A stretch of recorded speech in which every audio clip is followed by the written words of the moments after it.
Butiran es sebesar kelereng jatuh menimbulkan suara gaduh saat menghantam atap rumah berbahan baja ringan.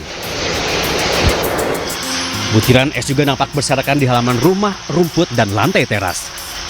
Hujan es disertai angin kencang dan berlangsung lama ini sempat membuat warga panik.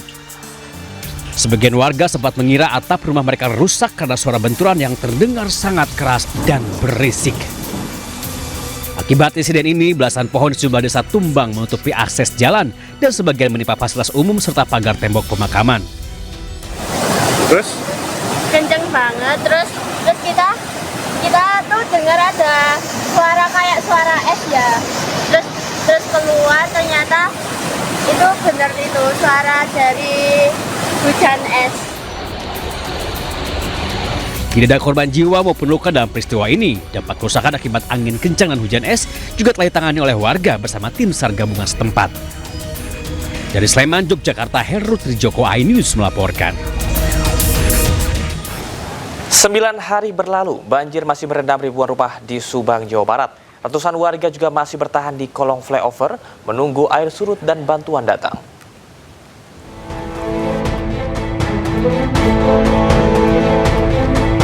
Dari pantauan udara, banjir masih menggenangi ribuan rumah di Desa Mulyasari, Pamanukan, Subang, Jawa Barat. Dibanding hari sebelumnya, ketinggian air hari ini memang mulai surut sekitar 30 cm, namun ribuan warga masih memilih mengungsi di berbagai titik. Salah satunya di kolong flyover. Meski sudah beberapa kali diminta pindah, mereka tetap bertahan dengan alasan lokasi yang dekat dengan rumah. Para pengungsi mengaku kebutuhan makan selalu terpenuhi. Namun setelah 5 hari mengungsi, bantuan selimut, minyak kayu putih, hingga susu bayi belum mereka terima. Pempas, minyak telon, sama kayu putih, sama selimut, sama kasur. Selama ini belum ada bantuan seperti itu? Belum. Neng masih bertahan sama bayinya di sini? Iya. Warga berharap banjir segera surut dan pemerintah langsung bertindak nyata agar banjir tak datang kembali di kemudian hari. Dari Subang, Jawa Barat, Yudi Heriawan, Juanda, iNews melaporkan. Memasuki minggu kedua bencana banjir di Karawang, Jawa Barat, ketinggian air masih mencapai atap rumah, sementara ribuan pengungsi masih bertahan di pengungsian. Inilah kondisi banjir yang merendam kawasan Karawang, Jawa Barat. Ketinggian air mencapai atap rumah warga. Arus air yang masih kuat membuat aktivitas warga berhenti total. Ribuan warga terdampak masih bertahan di tenda pengungsian, ruko, serta posko darurat yang disediakan pemerintah daerah. Posko darurat tersebar di 12 kecamatan dari 31 desa terdampak. Pemerintah Kabupaten Karawang mengimbau masyarakat tetap waspada terhadap potensi banjir susulan dan penyakit pasca banjir. Evakuasi dan pendataan terus dilakukan. Petugas gabungan terus menyalurkan logistik berupa makanan siap saji, air bersih, obat-obatan, dan selimut untuk memenuhi kebutuhan dasar para pengungsi.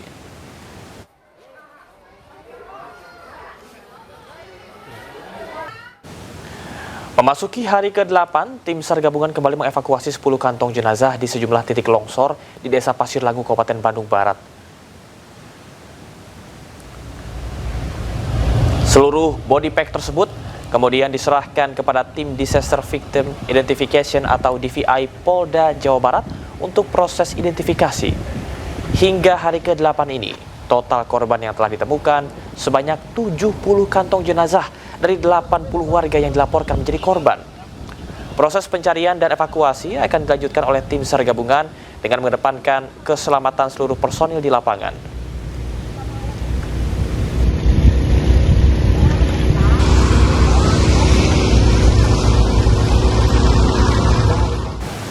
Pemirsa, seorang pria asal Prancis yang tinggal di Indonesia turut ambil bagian dalam penanganan bencana longsor di Cisarua, Kabupaten Bandung Barat.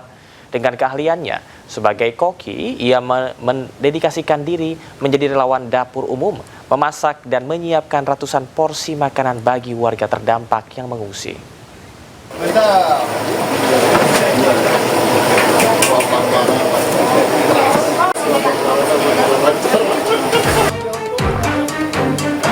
Inilah David Kaileba, pria asal Prancis yang kini menetap di Bandung menjadi salah satu relawan dapur umum pasca bencana longsor di Cisarua, Kabupaten Bandung Barat.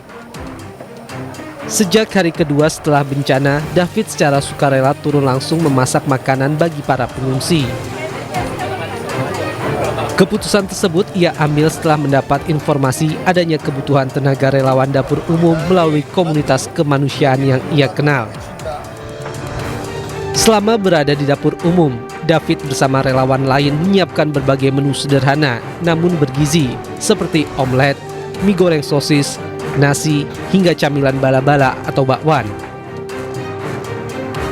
Ada yang bilang ada bencana, ada butuh bantuan ya.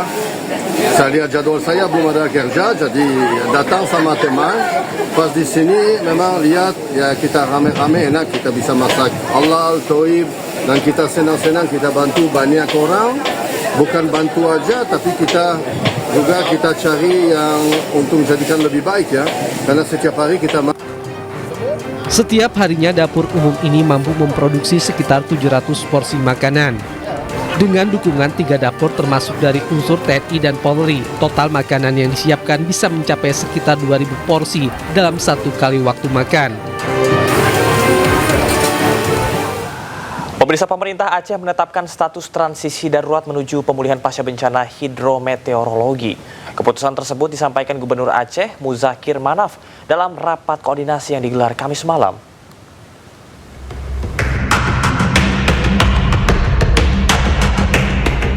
Gubernur Aceh Muzakir Manaf menetapkan status transisi darurat kepemulihan bencana Aceh selama 90 hari terhitung sejak 29 Januari hingga 29 April 2029.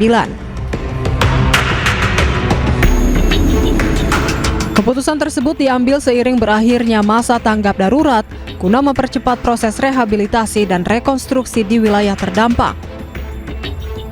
Saya sebagai Gubernur Aceh dengan ini menetapkan status transisi darurat ke pemulihan bencana hidrometeorologi Aceh selama 90 hari ke depan mulai tanggal 29 Januari sampai dengan 29 April 2026.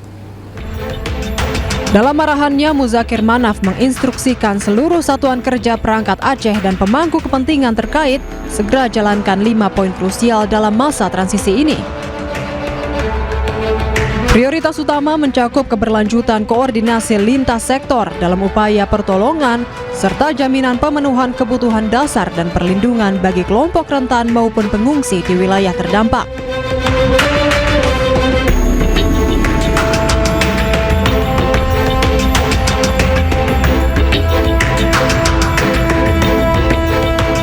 Sebelumnya pada Rabu lalu, Sekretaris Kabinet Teddy Indrawijaya menerima kedatangan Gubernur Aceh Muzakir Manaf di kantor Sekretariat Kabinet.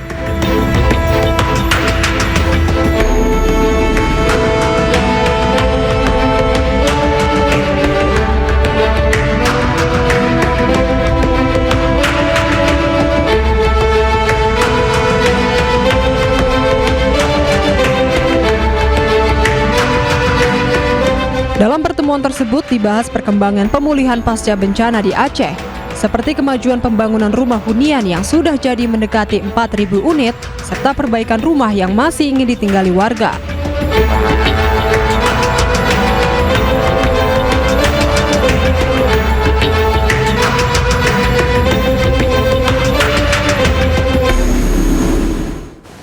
Memastikan progres berjalan sesuai target, Wakil Presiden Gibran Rakabuming Raka meninjau langsung pembangunan hunian sementara di Kabupaten Aceh Tamiang, Aceh kemarin Jumat.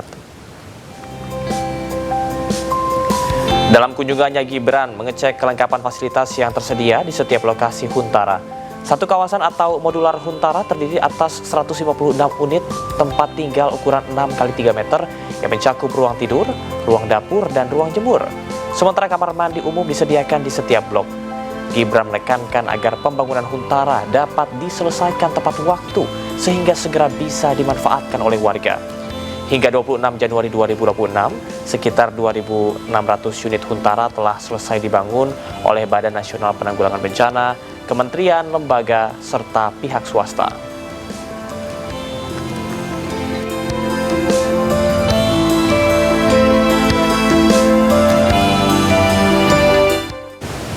Pada masa pemulihan pasca bencana Aceh, Taruna Akpol menggelar trauma healing bagi anak-anak di Aceh Tamiang. Anak-anak diajak melakukan beragam aktivitas guna membangun rasa optimis dalam menjalani aktivitas mereka.